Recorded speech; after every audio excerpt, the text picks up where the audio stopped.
So this man right here, from what we got connected through Nick. Yeah. Do you guys know Nick from the vlogs? He's been working with me for 3 years now. He's running the team out in Tallahassee. So you and Nick worked for a YouTuber Yep. a couple years back, Tyler Oliveira. Yeah, like 2 years ago. 2 years ago. Year And and this man helped edit and build Tyler Oliveira's YouTube channel, which now has 3 million plus subs. Yeah.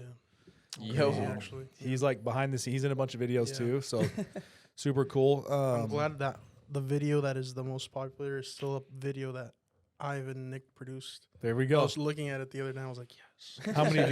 How many views does that video have? 15 million. Dang. 15 million. What's the name of that video? I gotta watch it. I think it's it's the racing the Tesla video against the Tesla versus Lambo. Whoever wins gets to keep either the Lambo or the Tesla. Really? One of those. But I don't know. I thought there were cooler videos than that, but that one was the one that Just people popped loved. off. Just Yeah, pops yeah, out. yeah. Really? Yeah. People wanted to see the end result, kind of kept them Mhm. watching. So who kept the Tesla or the Lambo? Or was that just Yeah, who won? I staged? wanna Is know. that Well, to just- be honest, the Tesla won every single time. So, and who was driving the Tesla was Tyler. But then again, you could say it was a little rigged because even every single Lambo there was 2 Lambos there, and I think Wow. it beat both. I think. Wow. I know the Tesla will beat it off the line, Oh no! but there then was they get passed around 80 miles an hour. there was Yeah. a drag. There was a drag car, like an actual drag. Oh shoot. And he came at Tyler and he's like, "I'm challenging you." And the dude gapped him Hold from on a like, second. I'm Yeah, getting for sure. Business. Or family. Yeah, I was gonna say family. Hey, Daddy. Making a YouTube short? Yo. We're Popping. Hey, We're Oh, Daddy. filming Mrs. right Wood. now, Mrs. Wood. Oh yeah, you should make a pod. But yeah, we're filming right now. May I help you, please? Vivian wife. Okay, love you. Bye. Bye, Mrs. Wood. You know, I never really met her, but I do love your guys' relationship just from when I see you off the FaceTimes. I do too. I think When I met you him, guys make it work from such a long distance, especially you and your family, like all the little ones too. Yeah. First of all, I just want to say Trent Wood, Well, let me get my cash app out. stud of a dad. I Manager pay these and guys dad. for compliments. If you guys wonder when they say good things about me, Yeah. it's because they're getting paid. he just got like $50. No, but Transaction Okay, so completed. we do have, and just to get off topic, but yes, we do have a great relationship. We've made it work. We figured it out. Not easy by any means, No. right? But we've made it worth it. So both of us are very, very easygoing, which makes it easy. I don't stress out about a lot of things. She doesn't stress out about a lot of stuff, and so our relationship goes pretty smooth. Yeah. We only freak out about the big stuff. So both of us are just kind of like that, and we've both kind of developed that over the years, right? It's just there's never really, if you think about it in life, there's not really a lot of reasons to get super upset. Yeah, that's true. There really isn't. Like people get, Mhm. you know people that you're around, that you're friends or family with, and they just are always freaking out about everything. They make the biggest deal about the smallest stuff. Something, And it's yeah. like, how can people live like that? I don't get it. I don't get it either. You know, it's kind of like what we talk about in the trainings too all the time, the stoicism, right? Mm-hmm. Just let your feelings, you know, don't let other feelings and emotions take over your day, right? If it's out of your control, it's out of your control. It's out of your What are you control. going to do about it? If getting Control the controllables. exactly, and getting upset isn't going to fix it. So like, why rage? Like, what good is it doing when you just sit there and freak out and get all emotional? Like, it exerts all this energy, and it's like not worth it. Yeah. So Big facts. But she recently did crash the car, and I got mad at her for that. But I still love her. When she's asleep, she's awesome. Okay, All right, let's bring it All back right, to moving Jay. Let's bring it back to Jay. Bring it back to Jay. Jay, money. Okay, so give us your history, dude. So we connected through Nick. Mm-hmm. You and Nick weren't happy working in that situation, so you guys decided Yeah. to move on. Yeah. So my I guess the whole career started in high school. You know, I took those 4 years of video arts. I was also always interested in like mind stuff and like just how the mind works, how the way people think, and I think it was just because of the way I was raised in the sense of like religion and all that stuff. But yeah, no, I continued the 4 years of all of video arts throughout high school. and then by the end I felt pretty solid on the editing and the filming, but not enough to like pass by as like a expert, editor. Mhm. And there's this like story that is told in the field. That guy that made Spy Kids, if you guys know who that, I forgot. Oh, I remember the movie. Yeah, yeah. Little Gomi. And they Yeah, had the yeah, yeah. microwave, yeah. All the I forgot. I forgot the director. There's the way he got into the industry is he was making some sort of trailer or some sort of film, and he had a script and an outline of that film, and all he did is film little bits and pieces for the trailer. It was like a random. The movie wasn't made. It was just a trailer, and he put it together into like a one clip, one little like 2 minute, 3 minute clip, Right. and then he said he got together with Telemundo, if you know like that Spanish. Yeah, yeah. Yeah, Spanish. Yeah. And he got with some producer there, and he said, I've got this amazing concept for a movie. And he showed him, he's like, I got it all written down, blah, blah, blah. Basically faked it till he made it, in a sense. And they loved it. They loved it. and they're like, oh my God, let's do this. Like, do you have more? And he just basically kind of lied. Still working on it. Still working on it. Yeah, exactly. That type of thing. Is that like how he get his budget or something? Like he was like, "Hey, watch this." Uh-huh, Just pitching yeah, it yeah. to And angel then- investors. Got And the then he just got investors. investors just to throw all this money. Yeah. Like, wow, what a hell of an idea. you Yeah, know? yeah, exactly. He just got people on board with his ideas, and things like that is what I learned throughout high school. And kind of each period of like work and stage has like this sort of like changing mentality that I've had, and it's been like, I guess if you count school as work, then it's been like 4, because I've had 4 jobs up until now, I believe. And that was like a really just like baby Haciel, in that sense of like trying to find out like what he's trying to do after high school. I wasn't even thinking about it until like the last year, where I was like, I'm in Modesto in California, Central Valley. There's not a lot of stuff here to do with the skills that I've picked up on throughout high school. So it's like, what do I do with this? And I, not gonna lie, I gave up. I was like, and this is going back to that mind stuff I was talking. So I was like, I guess I'll be a psychologist and I'll go to MJC and MJC Modesto Junior College, and I just see what happens. I guess I took classes there, made it through one semester, and by that time, I got hired. I found my way into Tyler, and the way that happened is and Tyler is that YouTuber. The way that happened is that I was on my phone one day, and somebody texted me. He said, "Hey, Tyler Oliveira, the local YouTuber," because he already made a He was name for kinda himself growing a around. little bit Yeah, already, it was like right. this guy with like 300K subscribers, 400K subscribers. Oh, wow. Around that time. So, and he lived in the same town as me, like, and I knew him through also friends that were friends with him, and his name, spread around every now and then. And at that time, one guy, he said, "Hey, there's he's looking for an editor right now." And I was like, "Really?"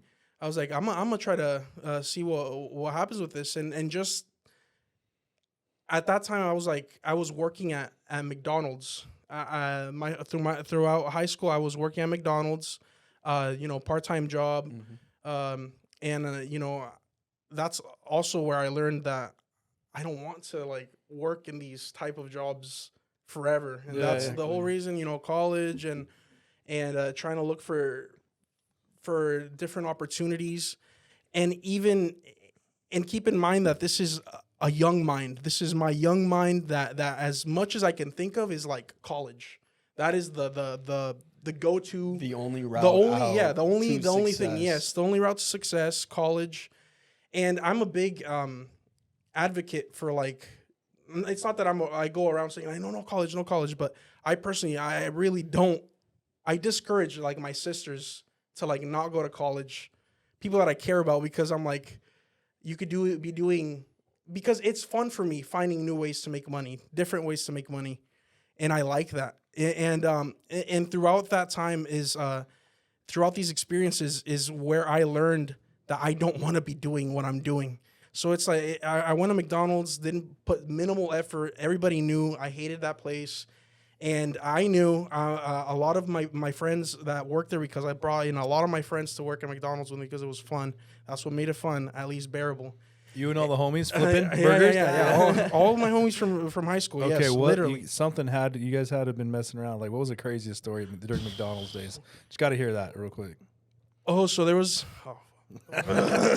there was this one time where there's this guy, my friend, one of my best friends. He liked this girl, super obsessed, loved her. And one day at school, I said, "Hey, I told her that you cried over her the other day." And I don't know. I was just kidding. I'd never said anything of that. But we were over here starting rumors. Exactly. I just started a rumor. I just instigated, and like I said it. Didn't even like I guess he pondered it upon it too much, and I didn't notice. It was like I blurted it out. We continued walking our day. Maybe had a little bit of a back and forth, but other than that, fine. I go to work later the next day. And no, not the next day, that same day after school. And I'm in the back doing register because I love doing register because if you don't do fucking nothing, right. you just take money. You just take money. 556. Exactly. And he's like, I see him walking, trudging. He's a huge guy. He's like, bro, I told her I didn't cry for her. I did not cry for her. And I was like, oh. I was like, bro, I never told her that you cried for her. And then he's like, He starts crying. he literally he was like, no, because he speaks in this like really dramatic, like he's like, no. He's like, bro, how could you do this? And he like starts banging on the wall. He's like, bro, and people are starting to turn their heads, and I was just dying. I was dying. I'm like, it's that uncontrollable laughter, man. It was so funny. It was so funny. And later that like probably like 20, 30 minutes, she comes and she's like, hey, why did Antonio tell me that? Like, why was he crying? And I was like, I couldn't even. I was like, yeah, no, it was just, I'm sorry. It's a pride thing, man. He didn't want to seem like a soft baby for this guy. That's really what it comes down to. Bro, but I messed with him so much. I thought he was like, he's just messing. Like, I don't know. He took it really like. Took it to the heart. I gotta not. No, which is understandable. Young love. That's funny. That'd be fun though, like working with the guys and stuff. Yeah, everybody was there. But yeah. So you went for McDonald's. And after McDonald's, I went to working with Tyler. Like I said, that guy, he told me that he was looking for an editor. I told one of my friends that I knew for a fact that he was friends with Tyler, like good friends. And he's like, yeah.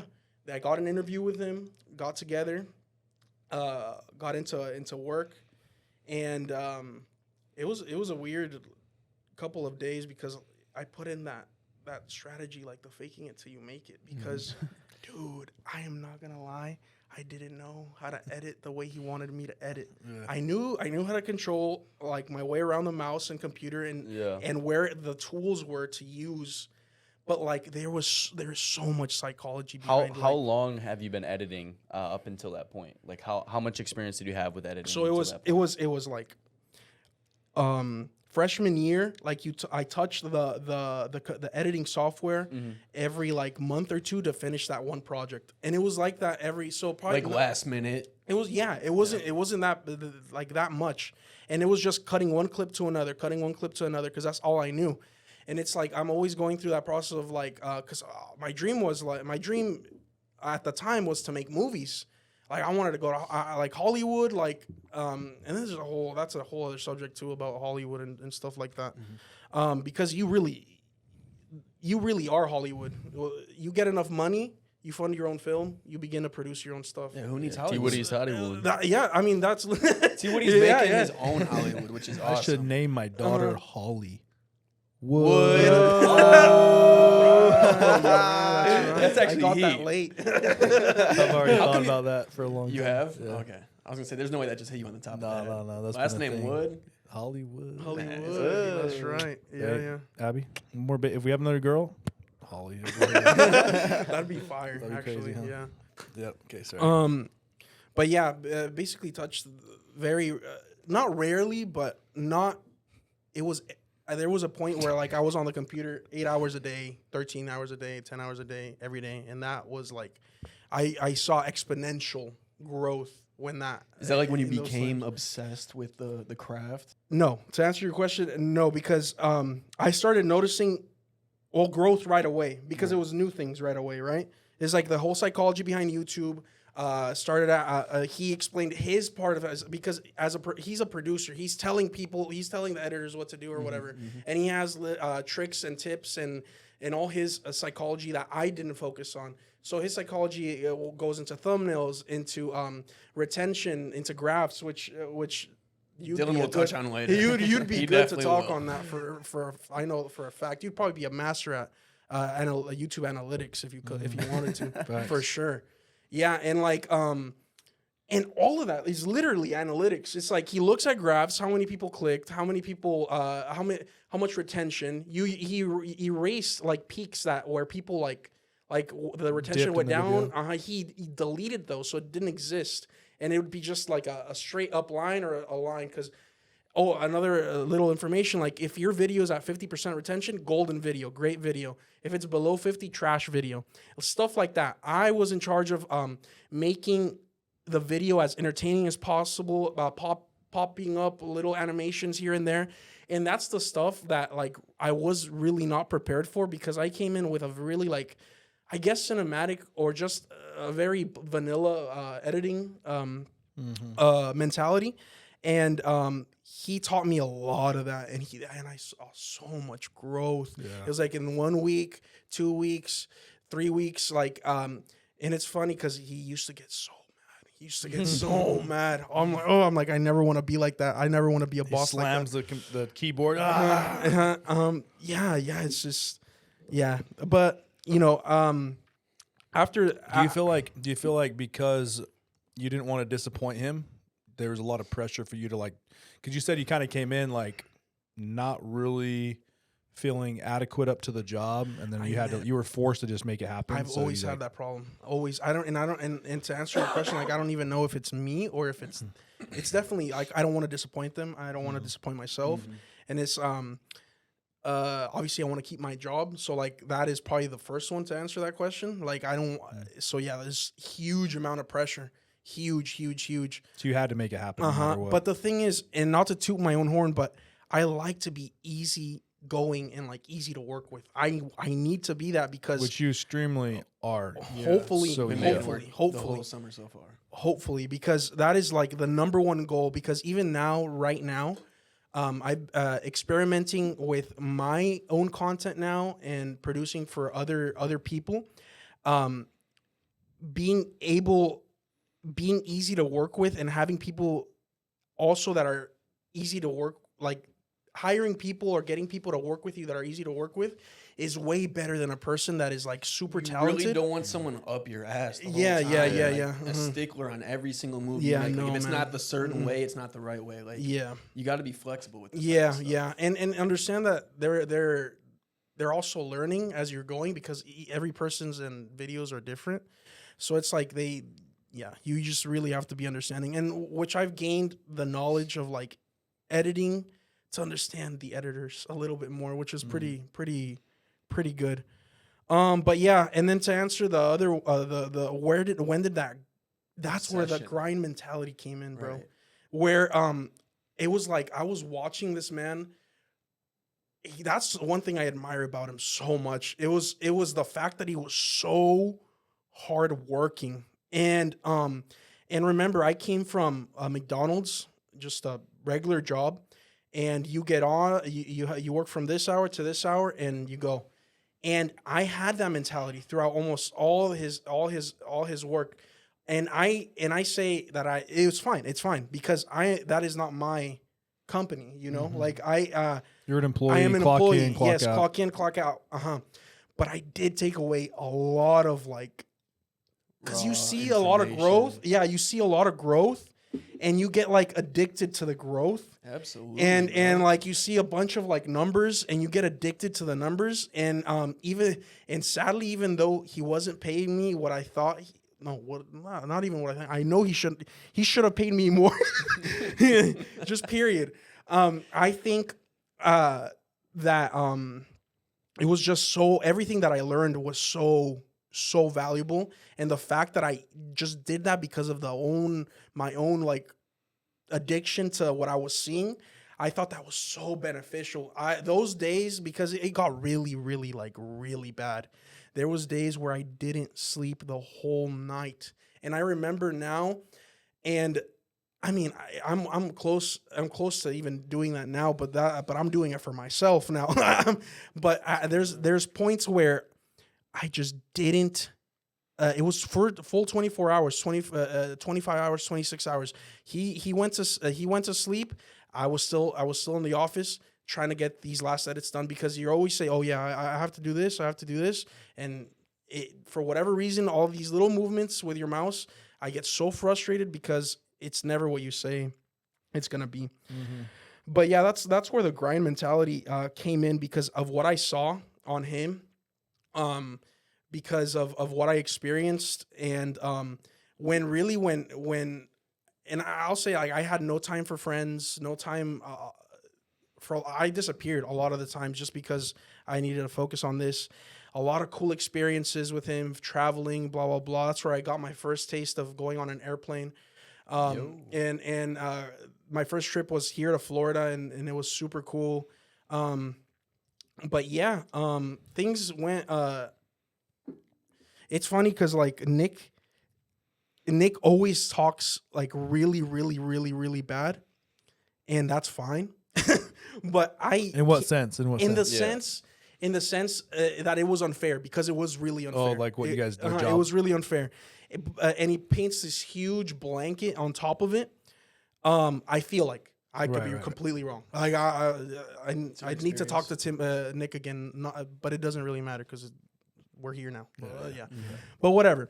I all I could say personally is that I'm super grateful for everything that I learned in that job, because that is what skyrocketed me in terms of like just skill and ability, for just being quick, in the sense of like at least the sector of YouTube editing is just insane in terms of picking up quick on the field and quick on in the editing, which I still think I'm really slow.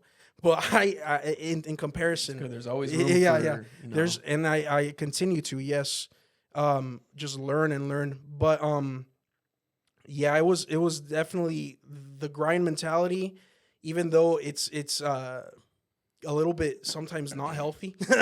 But that's another lesson I learned later, like a year later, to just the balance of everything, is really what I learned from that. Then I got into FCM, Final Cut Media in Modesto.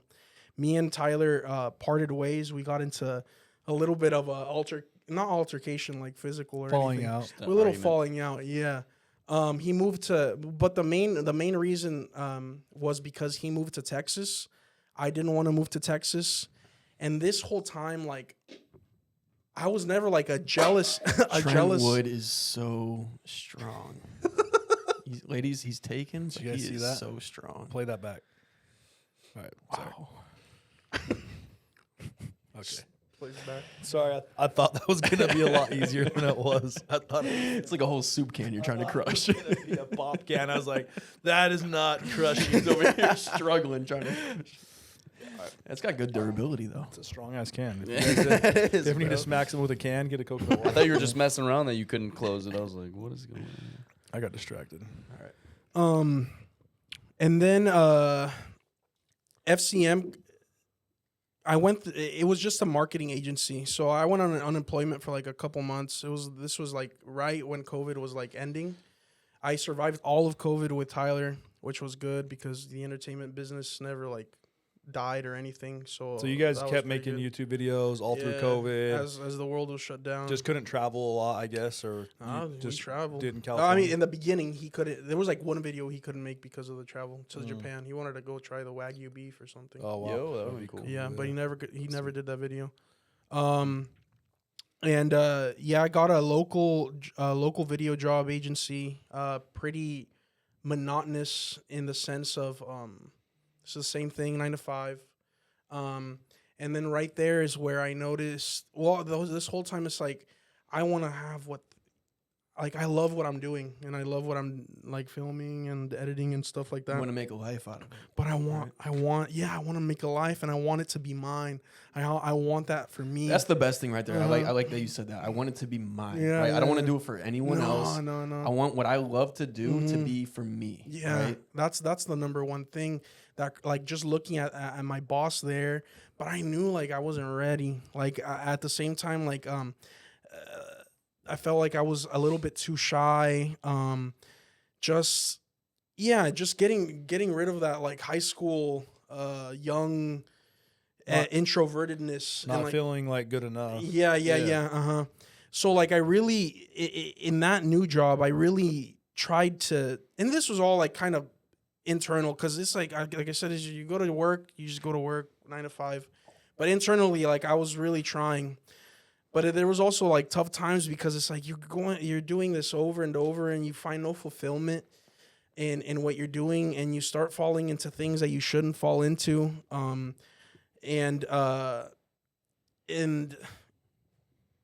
And things just get rough sometimes, and life gets in the way, and things get in the way. Your mentality gets all messed up, just because like it's like I compare it to like it's like I can't be without doing anything, and anything I mean like